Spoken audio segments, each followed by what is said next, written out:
Good morning, OBBC. I hope you're doing well this morning. I know we've been doing these devotionals for a little while now, so this morning I wanted to do something a little bit different. So I have filled this bowl here with a bunch of pieces of paper, and on the paper are written all the names of the people who regularly attend OBBC. And it took me quite a while to make sure I didn't leave anybody out. But because I love you guys, I'm going to choose one name out of here, and whoever's name is on that piece of paper, I'm going to give them a $100 Rock Island Cafe gift certificate. All right, I'm going to have my lovely assistant Eliana come up and choose a name from this bowl. I put all the names in the bowl. All right, close your eyes when you look. Okay, yeah, pick. I hope that wasn't someone's name who really wanted it. All right, pick one out. Don't show us. All right, now, what is the first name of the person on the paper? What is it? April. April?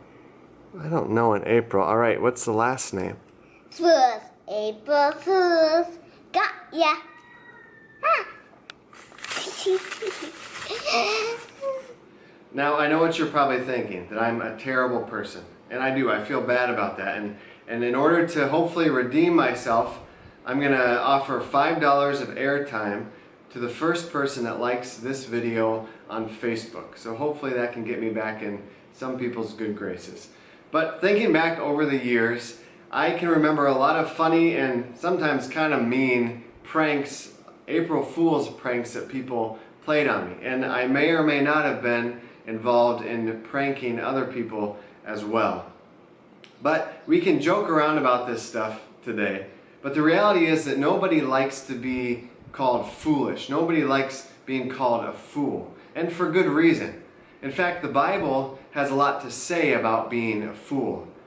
In Proverbs chapter 1, verse 7, it says, "The fear of the Lord is the beginning of knowledge, but fools despise wisdom and instruction." We see a contrast in this verse that we see all throughout Proverbs and throughout the rest of the Bible as well. On the one hand, you have the path of the fool, and on the other hand, you have the path of the wise.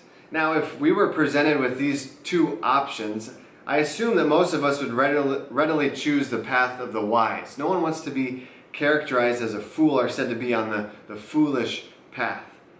But it's frustrating how often we actually find ourselves on the foolish path.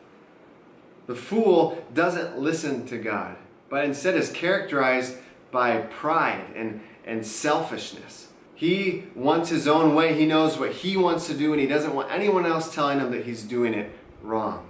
He hates wisdom and instruction from God or other people. Verse 31, if we look down at that, says this.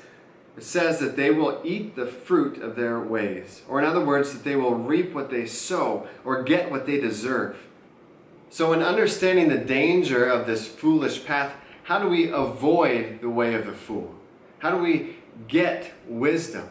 Let's take a look back at our verse and what it says. The fear of the Lord is the beginning of knowledge.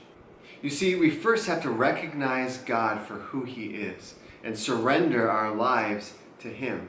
The word used here, fear, is not used the same way that we often use it today. It doesn't mean that we're to be afraid of who God is.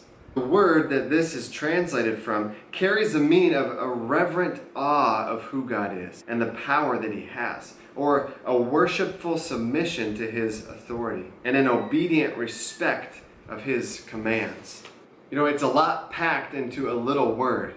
But if we see God for who He is and surrender our lives to Him and follow after Him, He's promised to give us wisdom and guidance in this world. James 1:5 says this. It says, "If you need wisdom, ask our generous God, and He will give it to you.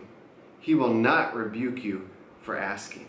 So my challenge for you today, this April Fool's Day, is to use this as a reminder to turn away from the destructive path of the fool, a path that's characterized by pride and stubbornness and selfishness, and to turn to God, to look to Him for wisdom and guidance and direction in your life. You know what? When we face difficulties and problems and uncertainties, we really have two choices. We can either choose to have a false hope in our own broken understanding, or we can choose to rest in a sovereign, all-powerful, loving Creator. Don't be fooled.